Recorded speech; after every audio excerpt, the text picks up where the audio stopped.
Baik, puji Tuhan, saudara-saudari, kita malam ini akan melanjutkan pembahasan kita atau pembelajaran kita di dalam kitab Matius. Malam ini kita akan masuk ke dalam Matius pasal yang kelima. Eh, Tentu kita tidak bisa mengcover semua. Jadi malam ini kita akan mengambil bagian yang pertama dahulu, yaitu dari ayat 1 sampai ayat yang ke-12. Saya memakai judul diberkatilah. Eh, Kata diberkati di dalam Alkitab sangat berbeda dengan pemahaman setiap kaum beriman atau orang Kristen pada zaman sekarang. Banyak kali ketika kita bicara berkat, selalu identiknya atau relevannya kepada berkat materi, berkat jabatan, berkat nama baik, dan sebagainya. Tetapi sebenarnya, saudara-saudari, kalau kita melihat di dalam Alkitab, khususnya kitab pertama dalam Perjanjian Baru, kata diberkati di sini disebutkan pertama kali, tidak ada kaitannya dengan apa yang selama ini kita bayangkan. Dan kita akan melihat kata diberkati yang tertinggi, yang justru harus menjadi sasaran atau tujuan atau apa yang kita kejar hari ini. Ya. Baik, saya akan mulai. Pertama-tama, saudari, kita tahu di dalam melalui Alkitab Bible for Indonesia atau Bible for Indonesia, kita melihat bahwa kitab Matius pokoknya adalah bicara Injil Kerajaan yang membuktikan bahwa Yesus Kristus adalah Raja Penyelamat. Dan pembagiannya dimulai dilihat dari ayat 1. Pasal 1, yaitu dikatakan inilah silsilah Yesus Kristus, anak Daud, anak Abraham. Di dalam silsilah ini dimulai dengan dua sebutan, yaitu anak Daud, yang nanti kita akan lihat, ini adalah pembahasannya di Matius pasal yang ke-26 sampai pasal 28. Pasal pasal 1 sampai pasal 25. Ini tanda panahnya agak keliru. Yaitu membicarakan anak Daud, Kristus sebagai anak Daud, Salomo yang sejati. Kemudian mulai dari pasal 26 sampai 28 ini mengacu kepada Kristus sebagai anak Abraham atau Ishak yang sejati. Baik, kita akan mulai masuk. Jadi kita sudah mengcover saudari mengenai Matius pasal 1 sampai pasal 4, di mana di pasal 1 kita melihat Kristus datang mulai dari silsilah sampai masa kecilnya atau bagaimana dia datang. Kemudian di dalam pasal 2 kita melihat jalan untuk menemukan Kristus, yaitu kita khususnya memperhatikan bagaimana orang-orang Majus. Kemudian di pasal yang ketiga kita melihat bagaimana Kristus Sang Raja ini diperkenalkan dan diurapi. Lalu 2 minggu yang lalu kita membahas pasal yang keempat, yaitu mengenai pencobaan dan permulaan ministry. Nah, mulai hari ini kita akan masuk di pasal 5. Nah, pasal 5 sampai pasal 7 ini adalah satu perikop, satu bagian yang membahas mengenai pengumuman atau deklarasi konstitusi kerajaan. Kita tahu di dalam Injil Matius membahas mengenai kerajaan.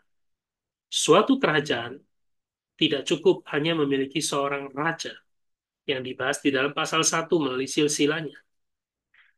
Dan raja ini adalah raja yang telah teruji. Karena itu kita bisa melihat di dalam pasal 3 dan pasal 4.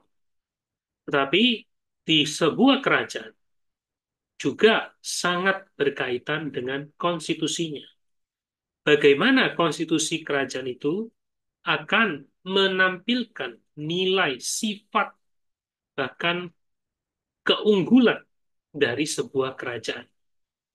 Nah, sekarang kita akan melihat pasal yang kelima, Di dalam pasal 5 ini, ayat 1 sampai ayat 16, membicarakan hakiki dan pengaruh umat kerajaan. Artinya, di dalam bagian pertama membahas umat kerajaan, seorang yang tinggal di dalam kerajaan. Harusnya dia punya sebuah hakiki.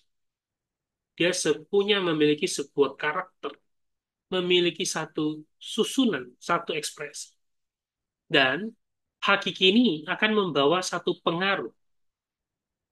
Nah, saya menggunakan istilah hakiki ini adalah bagaimana kita diberkati. Dan pengaruh ini nanti minggu depan kita akan bahas bagaimana kita menjadi berkat. Ya. Baik, kita akan masuk hanya bagian pertama dari ayat 1 sampai ayat yang ke-12. Di mana ayat 1 sampai 2 membahas mengenai tempat dan siapa yang menerima pengumuman dari hakiki umat kerajaan ini. Kemudian pasal 3 sampai pasal 12 adalah konten atau isi dari hakiki umat kerajaan di bawah berkat. Baik, sekarang kita akan masuk mengenai hakiki umat kerajaan. Di dalam ayat 1 sampai 2 dikatakan, ketika Yesus melihat orang banyak itu, naiklah ia ke atas bukit, dan setelah ia duduk, datanglah murid-muridnya kepadanya. Maka Yesus pun mulai berbicara dan mengajar mereka, katanya. Jadi, saudara, mari kita lihat latar belakang dari pengumuman konstitusi kerajaan ini. Yaitu, Yesus melihat orang banyak. Artinya, pada saat itu banyak orang ada di sekitar Tuhan Yesus. Lalu Tuhan naik ke atas bukit. Dia naik ke tempat yang lebih tinggi. Lalu dia duduk. Kemudian, yang datang kepadanya dari sekian banyak orang banyak itu, yang datang adalah murid-murid. Jadi, saudara, Anda harus membayangkan satu kondisi. Tuhan melihat orang banyak. Pandangan Tuhan ada melihat orang banyak. Lalu Tuhan naik ke atas bukit. Yang datang kepada dia dari sekian banyak orang banyak yang dilihat Tuhan, hanya murid-murid. Jadi kita bisa melihat hanya satu jenis orang yang datang kepada Tuhan untuk bisa menerima umat kerajaan ini. Baik, saya akan membahas lebih detail. Saudari, di dalam ayat 1 dan 2 ini kita melihat ada tempat dan ada penerima atau pendengar konstitusi kerajaan ini. Tuhan Sang Raja di tepi laut memanggil murid-murid. Nah, kita akan lihat Alkitab itu mencatat tempat itu sangat berarti, sangat bermakna. Ketika Tuhan Sang Raja, ya,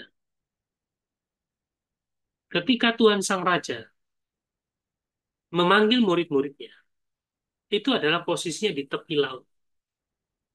Dan kita tahu murid-murid adalah sebagian besar adalah orang-orang yang menjadi nelayan. Tuhan memanggil mereka di posisi mereka sedang di dalam kesibukan sehari-hari. Tuhan datang, Tuhan menghampiri mereka, Tuhan memanggil mereka. Saudara-saudari, bukankah ini pengalaman kita? Kita dahulu sebelum mengenal Tuhan, kita hidup di dalam kesibukan kita masing-masing. Tapi Tuhan Sang Raja datang di tepi laut, datang di tepi lautnya kita, di tempat kita mencari kehidupan, di tempat kita berjeri lelah, beraktivitas, di tempat kita sedang melakukan aktivitas sehari-hari. Tuhan memanggil kita. Tetapi ketika Tuhan mau membicarakan konstitusi kerajaan, Tuhan tidak berbicara di tepi laut. Tuhan Sang Raja naik ke atas gunung. Ini menunjukkan untuk menerima perihal kerajaan surga, kita perlu ada di posisi yang tepat. Saudari, kita tidak bisa ada di dalam aktivitas yang luaran, di tepi laut, di tempat yang lebih rendah, di dalam kesibukan kita. Kita perlu naik ke tempat yang lebih tinggi. Kita perlu meninggalkan kesibukan kita. Meninggalkan kesibukan di tepi.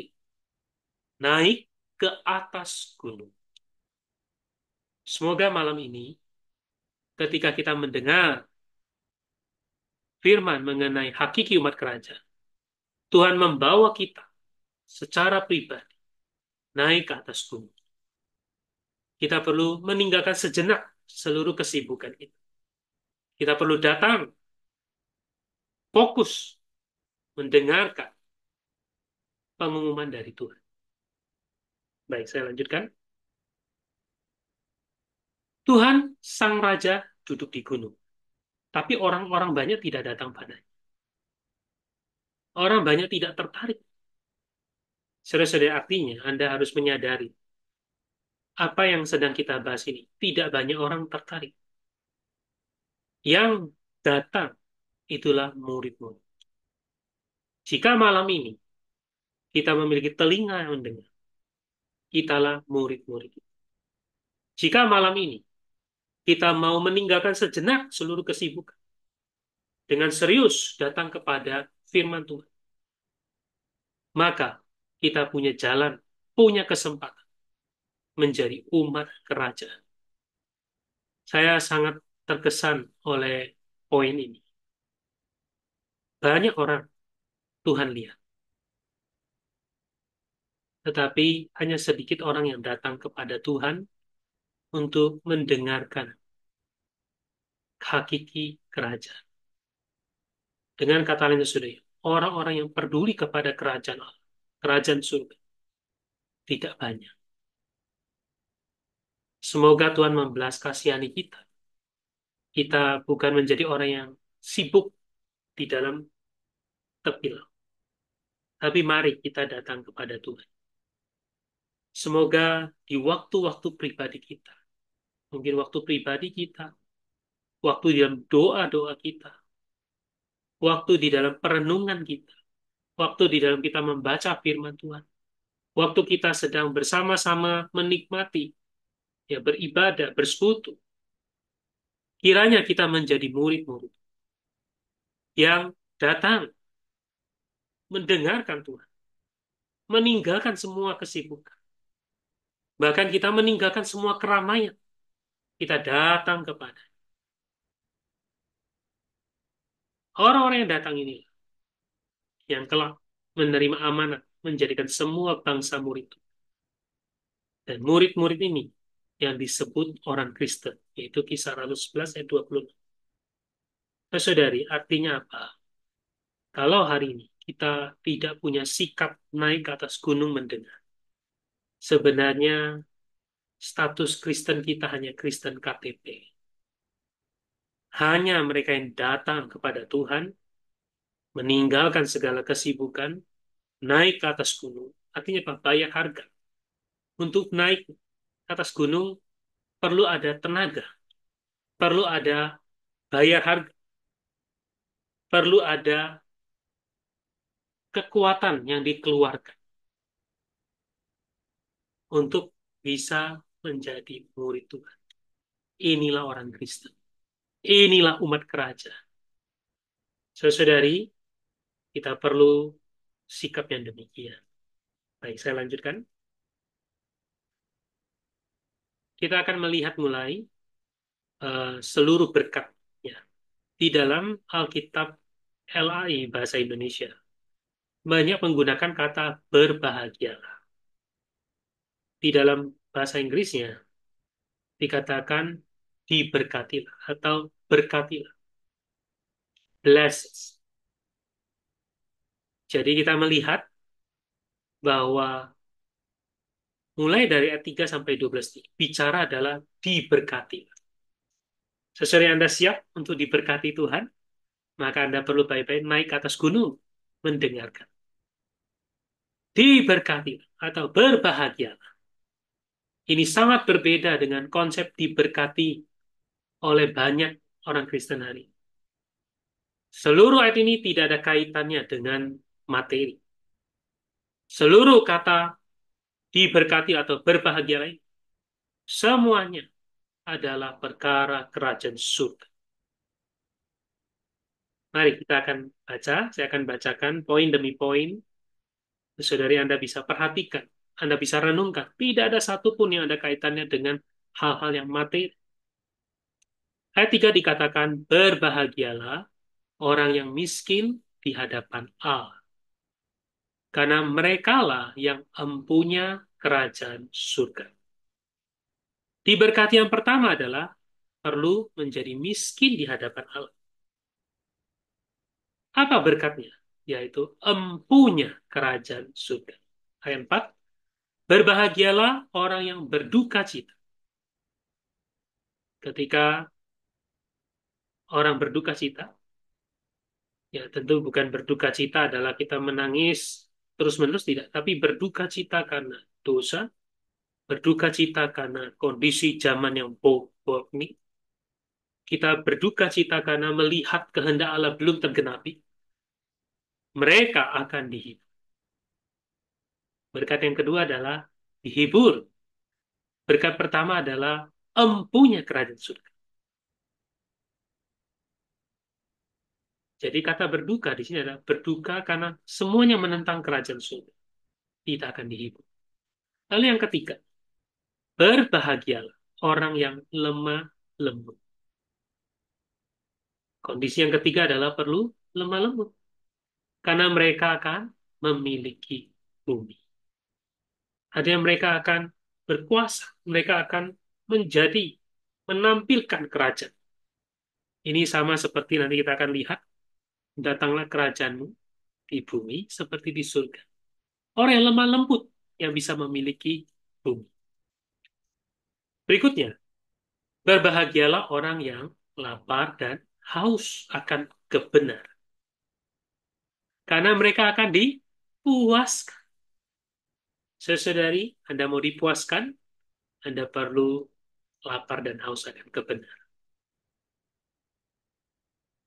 Ini adalah berkat. Lalu ayat yang berikutnya, berbahagialah orang yang murah hatinya, karena mereka akan beroleh kemurahan. Allah kita adalah Allah yang setia. Ketika kita bermurah hati, maka kita akan beroleh kemurahan Allah. Lalu ayat 8, berbahagialah orang yang suci hati, karena mereka akan melihat Allah. Suci hati, atau di dalam bahasa aslinya adalah murni hati, akan melihat Allah. Kemudian, berbahagialah orang yang membawa damai, atau diberkatilah orang yang membawa damai. Kenapa? Karena mereka akan disebut anak-anak Allah. Ketika kita membawa damai, kita akan diberkati, disebut anak-anak Allah. Berbahagialah orang yang dianiaya oleh sebab kebenaran, karena mereka lah yang empunya kerajaan surga. Berbahagialah kamu jika karena aku, kamu dicela dan dianiaya, dan kepadamu difitnahkan segala yang jahat. Bersukacitalah dan bergembiralah, karena upamu besar di surga. Sebab demikian juga telah dianiaya nabi-nabi yang sebelumnya. Saudari Anda boleh membaca banyak poin-poinnya. Saya tidak cukup waktu untuk membahas seluruh berkat ini, jadi saya hanya memberikan ringkasan. Dan ada dua poin yang saya ingin highlight, ingin share, karena ini bisa menjadi berkat yang unggul, yang mustika buat kita. Baik, saya akan mulai lihat dulu. Jadi, saudari, dari ayat 3 sampai 12, kita melihat ada sebuah pola, yaitu berbahagialah orangnya, atau diberkatilah orangnya. Ini menunjukkan, saudari, Anda mau diberkati, Anda mau menjadi umat kerajaan, Anda mau diberkati dengan berkat yang surga, Anda perlu berlatih menjadi orang yang disebutkan dari ayat 3 sampai ayat 12. Ini perlu jadi latihan kita. Inilah yang dimaksud dengan naik ke atas gunung. Perlu jadi lelah.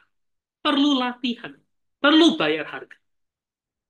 Lalu, kalau kita berlatih demikian, jaminannya adalah apa? Karena mereka, yaitu pahala. Kita perlu berlatih. Pasti Tuhan berjanji akan mendapat pahala. Apa latihan kita? Mari, saya akan buat ringkasan. Kita perlu berlatih. Miskin di dalam roh. Maka berkat dan upahnya adalah mempunyai kerajaan surga. Kita perlu berlatih, berduka terhadap perkara yang menentang, menghambat kerajaan surga. Maka apa? Kita akan dihibur. Kita perlu berlatih, lemah lembut. Kita akan mewarisi bumi. Kita perlu berlatih terus punya selera. Lapar, haus akan keadil benar.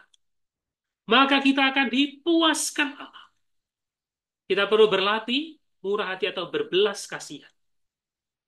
Maka kita akan beroleh belas kasihan. Kita perlu berlatih, murni dalam hati. Kita akan melihat Allah. Kita perlu berlatih menjadi pembuat damai.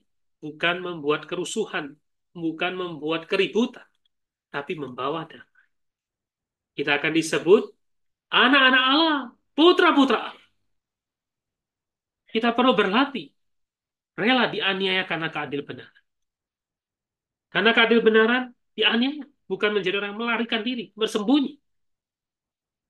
Ketika dicelah, difitnah, kita sembunyi, kita mundur. Tidak, kita rela dianiaya. Maka kita akan mempunyai kerajaan surga dan upah kita besar di surga. Semoga ini menjadi latihan seumur hidup kita. Inilah latihan umat kerajaan. Ini perlu menjadi latihan kita setiap hari. Inilah ciri-ciri umat kerajaan. Kalau ini menjadi kebiasaan latihan kita, maka hidup kita akan hidup yang diberkati.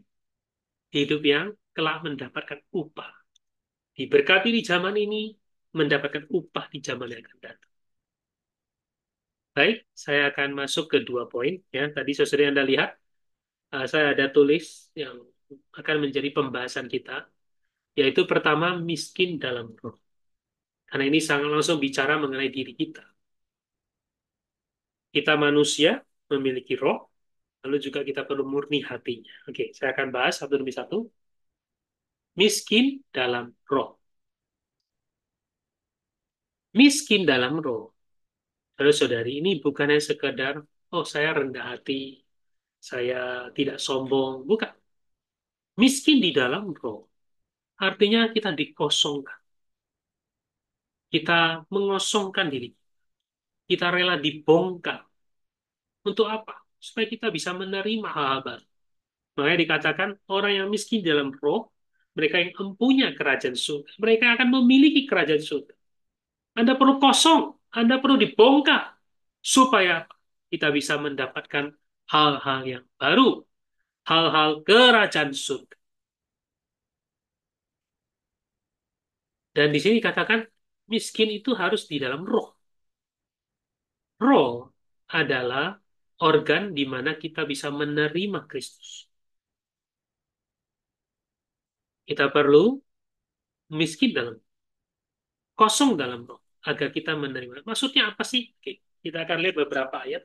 Sebelumnya saya akan bacakan dulu satu fakta di dalam Alkitab, yaitu bahwa di dalam 1 Tesalonika 5 ayat 23 dikatakan, semoga Allah damai sejahtera menguduskan kamu seluruhnya, dan semoga roh, jiwa, dan tubuhmu terpelihara sempurna dengan tak bercacat pada kedatangan Yesus Kristus Tuhan kita. Di sini dikatakan bahwa Tuhan menguduskan kamu seluruhnya. Mana seluruhnya? Semoga roh, jiwa, dan tubuhmu. Ini menunjukkan Alkitab memberitahu pada kita manusia punya tiga bagian. Punya roh bagian dalamnya, punya jiwa yang menyelimuti roh itu, dan punya tubuh yang sebagai cangkang luar. Nah, kita masuk kepada miskin dalam roh adalah bagian yang paling dalam. Kita perlu mengosongkan kita. Apa maksudnya? Paulus di dalam Filipi pasal 3:12 sampai 13 dikatakan, bukan seolah-olah aku memperolehnya. Inilah latihan kita, saudara. Apa yang dimaksud dengan miskin dalam roh? Apa yang dimaksud dengan mengosongkan diri? Artinya apa? Kita perlu selalu berkata bahwa bukan seolah aku telah memperoleh hal ini atau telah sempurna. Orang yang menganggap sudah mendapatkan, orang yang merasa sudah cukup, maka dia tidak bisa mendapatkan hal-hal yang baru. Dia tidak bisa menerima kerajaan surga. Tapi orang yang selalu belajar seperti Paulus, bukan seolah aku telah memperoleh hal ini atau telah sempurna. Artinya dia punya sikap yang selalu mau terus terbuka, terus belajar, terus menerima. Tidak pernah menganggap cukup, tidak pernah menjawab sempurna. Saudara-saudari, sebenarnya tidak ada yang sempurna. Kita perlu mengenal bahwa diri kita itu bukan apa-apa. Miskin di dalam roh adalah latihan kita. Kita perlu terus terbuka pada Tuhan. Kita perlu menyadari semua apa adanya kita nggak ada yang sempurna. Kesabaran kita nggak ada yang sempurna. Kasih kita nggak ada yang sempurna. Ya, semua kerajinan kita pun nggak ada yang sempurna. Nah, kita perlu seperti Paulus. Tidak menganggap itu sempurna. Melainkan apa? Mengejar. Ada yang terus mau maju. Terus mengejar. Mengejar dengan ngotot. Kalau aku dapat menangkapnya. Karena aku pun telah ditangkap oleh Kristus. Yesus. Saudara-saudaraku sendiri tidak menganggap bahwa aku telah menangkapnya. Tetapi ini yang kulakukan. Aku melupakan apa yang telah di belakangku, mengarahkan diri kepada apa yang di hadapan. Saudari, hari ini, ciri-ciri umat kerajaan adalah orang yang belajar terus baru, terus diperbarui, terus mau maju, terus mau menambah, terus menambah. Ini yang dikatakan Rasul Petrus, perlu menambah iman kepada kesabaran dan seterusnya. Sampai kepada kasih akan semua orang. Kita perlu terus maju. Jangan pernah berkata cukup. Jangan berkata, ah sudah aku ngerti. Oh sudah aku sudah tahu. Oh ini saya sudah pernah dengar. Oh ini saya sudah pernah alami. Ketika kita punya sikap demikian, kita menjadi orang yang berhenti. Kita menjadi orang yang kehilangan kerajaan surga. Tapi kalau kita belajar seperti Paulus, aku bukan soal aku telah memperolehnya dan setelah sempurna. Aku melupakan apa yang telah di belakangku, mengarahkan diri pada apa yang dihadapan. Kita akan mendapatkan menjadi empunya kerajaan surga. Jadi, miskin dalam roh adalah menjadikan kerajaan surga menjadi milik kita. Itulah sebabnya di dalam Roma 14:17 ya, dikatakan bahwa sebab kerajaan surga bukan soal makanan atau minuman, tapi soal kebenaran, damai sejahtera, dan sukacita oleh Roh Kudus. Ketika kita miskin dalam roh, kita akan mendapatkan kerajaan surga. Oke. Dan pada akhirnya, dalam Wahyu pasal 26 dikatakan, berbahagialah dan kuduslah ia yang mendapat bagian dalam kebangkitan pertama itu. Kematian yang kedua tidak berkuasa lagi atas mereka, tapi mereka akan menjadi imam-imam Allah dan Kristus, dan mereka akan memerintah sebagai raja bersama-sama dengan dia 1.000 tahun lama. Siapa orang-orang ini? Yaitu orang yang miskin di dalam roh. Mereka akan mempunyai kerajaan surga. Mereka akan memerintah bersama raja, sebagai raja bersama-sama dengan dia. Si Tuhan, semoga Tuhan menyelamatkan kita dari semua kesombongan, semua perasaan merasa cukup sempurna. Semoga Tuhan menerangi kita betapa pentingnya kita perlu miskin di dalam. Perlu terus belajar selalu baru, terbuka pada Tuhan. Belajar tidak cukup, belajar tidak cepat puas, tapi mau terus menambah dan terus menambah. Baik, sekarang kita masuk ke bagian kedua, murni hatinya. Murni, sesudah artinya apa? tidak ada campuran. Murni juga adalah dikatakan tunggal, single, yaitu punya satu tujuan, satu sasaran. Karena ketika dia bicara murni, hatinya akan melihat Allah. Artinya murni. Di sini bukan sekedar campur, tidak ada campuran. Tapi kemurnian ini membuat kita hanya melihat satu arah, melihat satu tujuan, satu sasaran, yaitu merampungkan kehendak Allah bagi kemuliaan Allah. Ini adalah kerajaan surga.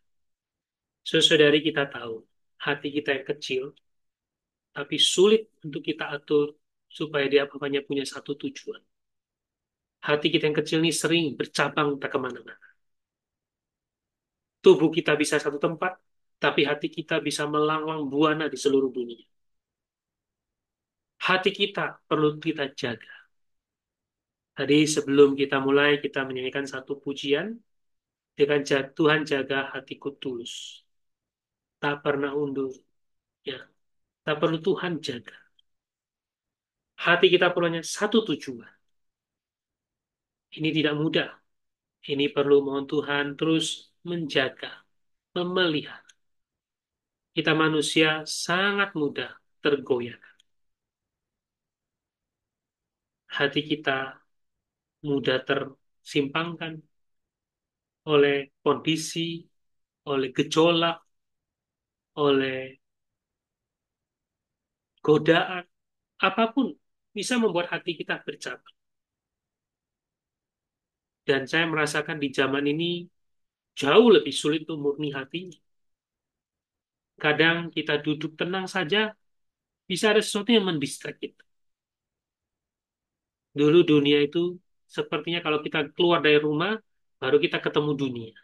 Tapi hari ini dunia datang menghampiri kita.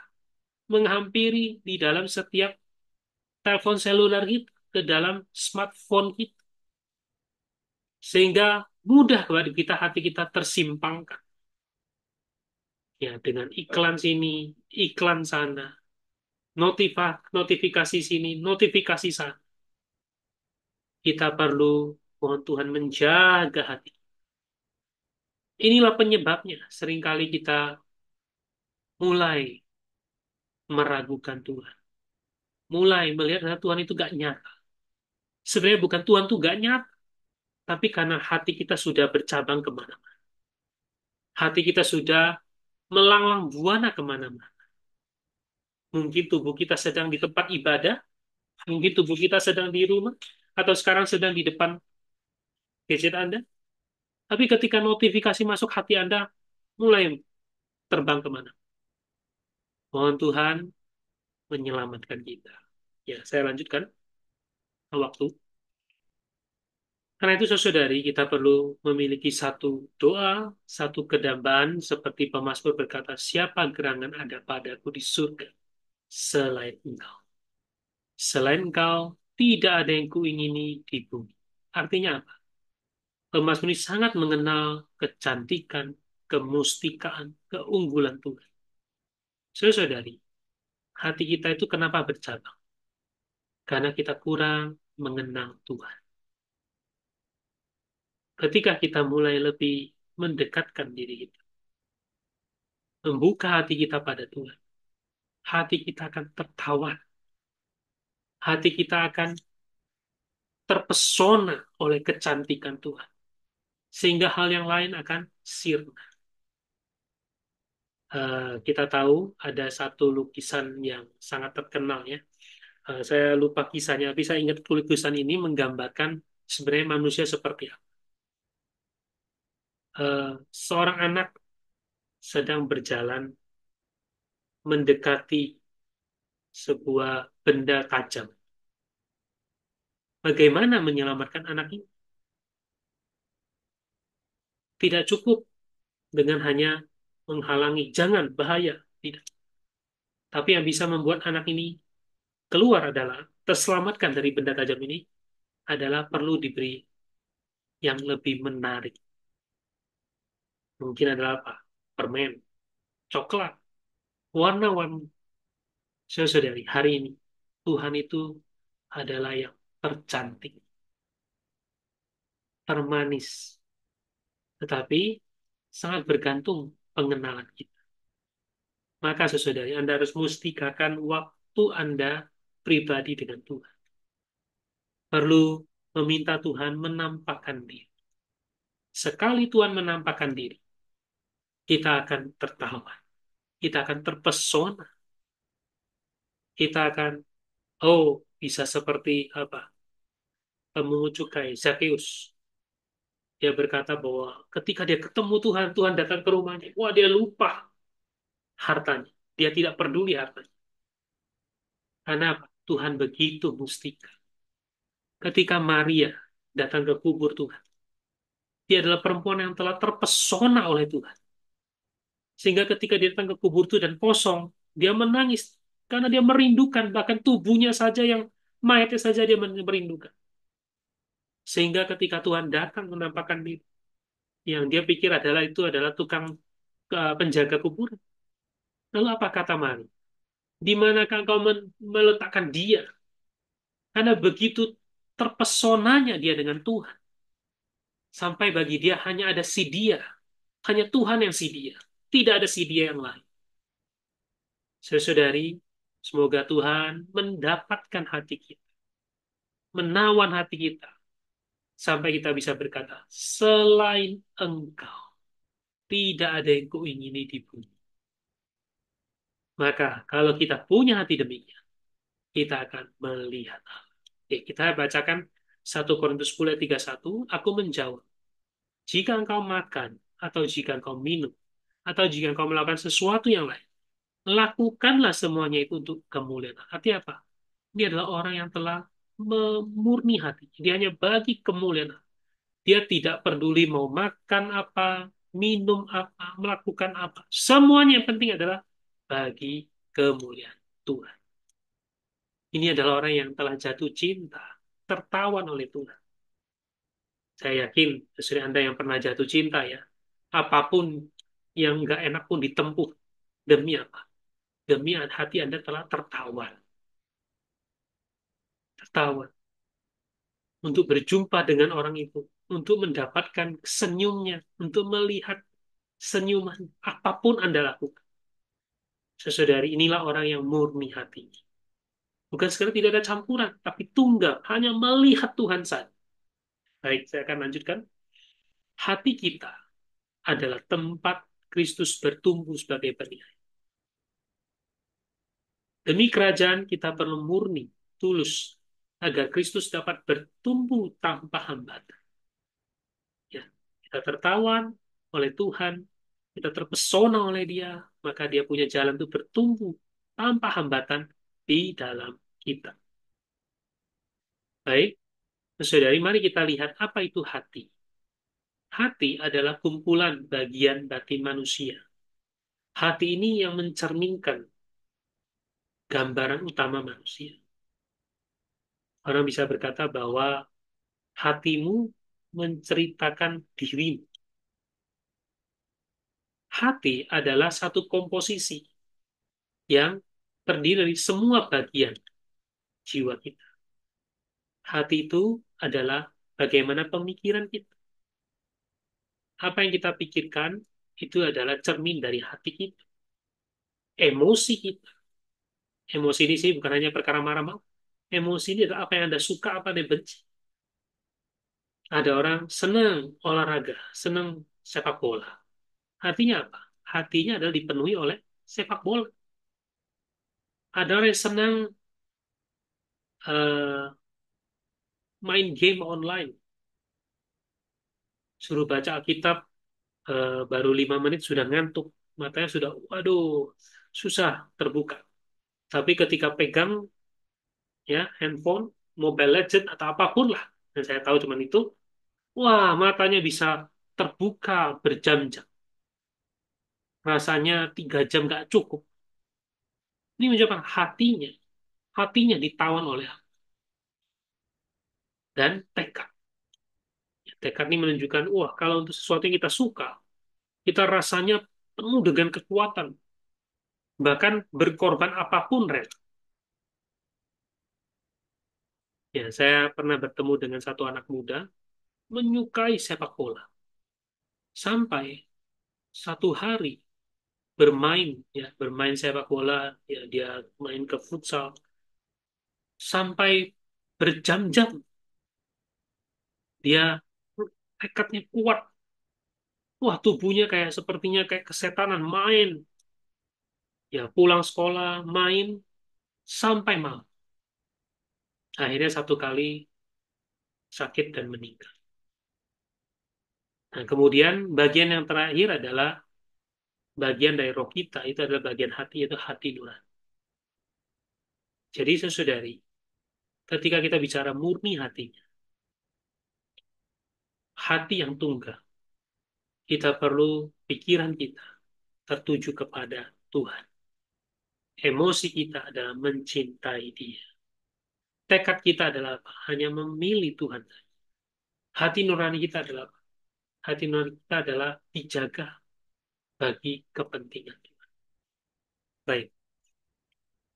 Nah, kita akan lihat beberapa ayat. Ya, Yesus mengetahui pikiran mereka. Mengapa kamu memikirkan hal yang jahat dalam hatimu? Ya, nah ini salah satu bukti bahwa hati itu adalah bicara pikiran. Kemudian di Ibrani 4:12, sebab firman Allah hidup dan kuat lebih tajam daripada pedang bermata dua manapun. Ia menusuk amat dalam sampai memisahkan jiwa dan roh, sendi-sendi dan sumsum. Ia sanggup membedakan pertimbangan dan pikiran hati kita. Jadi ini bicara hati. Pikiran adalah bagian dari hati. Lalu Yohanes 14:1, janganlah gelisah hatimu, gelisah emosi kita, gelisah. Percayalah kepada Allah, percayalah juga kepadaku. Lalu Ibrani 10:22, karena itu marilah kita menghadap Allah dengan hati yang tulus ikhlas dan keyakinan iman yang teguh oleh karena hati kita telah dibersihkan dari hati nurani yang jahat dan tubuh kita telah dibasuh dengan air yang benar. Ini bicara hati nurani kita.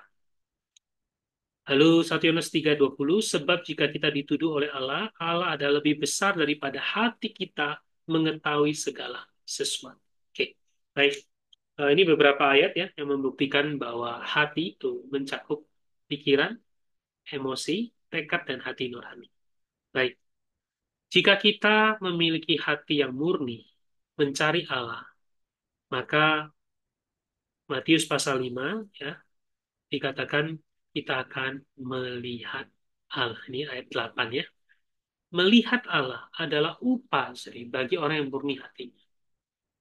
Berkat ini adalah untuk hari ini juga untuk akan zaman yang akan datang. Karena di dalam Wahyu 22 ayat 4 dikatakan mereka akan melihat wajah.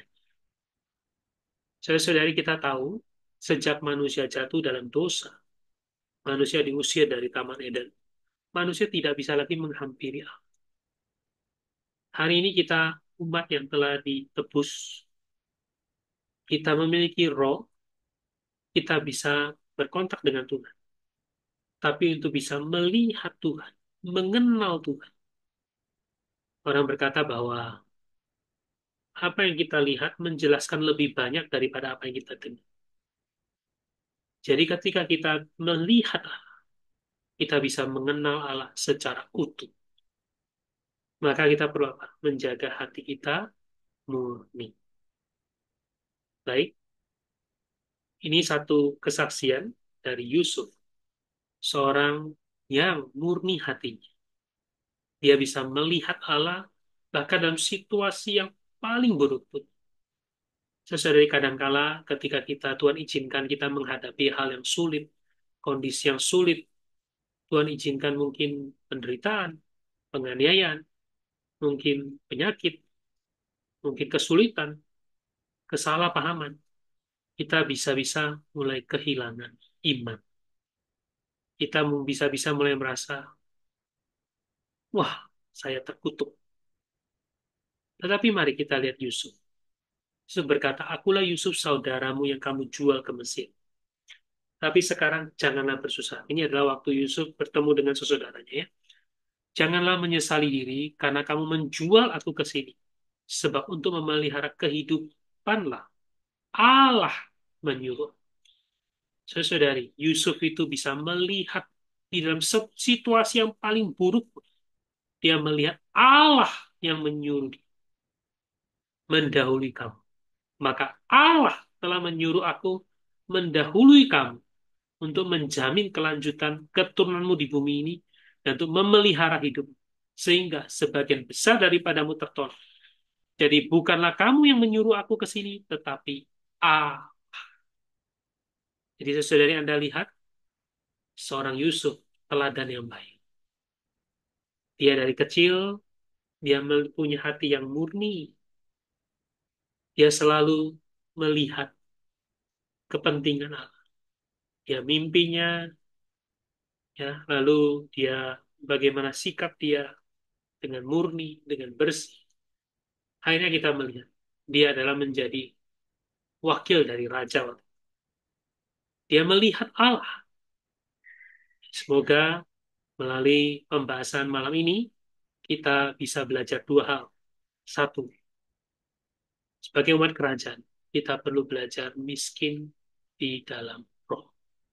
Artinya tidak sombong, tidak puas diri, belajar terus terbuka pada Tuhan, mau maju, tidak menganggap sudah tahu banyak hal, tapi belajar terus terbuka. Kedua adalah kita perlu jaga hati kita, memiliki hati yang tunggal, mengasihi Tuhan, sampai kita bisa berkata, siapa gerangan yang selain dikau Tuhan? Puji Tuhan, saya berhenti sampai di sini. Mungkin uh, kita tutup dulu dalam doa. Setelah itu kita akan masuk kalau masih ada tanya jawab ya. Mari kita berdoa. Tuhan, terima kasih untuk firman-Mu. Oh, kami bisa melihat jalan menjadi umat kerajaan Allah. Jadi orang yang diberkati. Kami perlu berlatih, khususnya dalam perkara miskin di dalam roh. Mengosongkan diri kami. Terbuka kepadamu Tuhan. Belajar terus menerima. Belajar terus mengejar. Belajar terus menambah. Tuhan juga jagalah hati kami, supaya hati kami tulus, murni, hanya memandang kepada Tuhan. Tuhan, biarlah kecantikan-Mu hari demi hari mempesona, menawan hati kami. Kami juga berdoa untuk setiap sesaudari yang mendengar, kiranya firman-Mu terus berbicara lebih dalam. Tuhan, kami berdoa, serahkan semua di dalam nama Tuhan Yesus. Amin.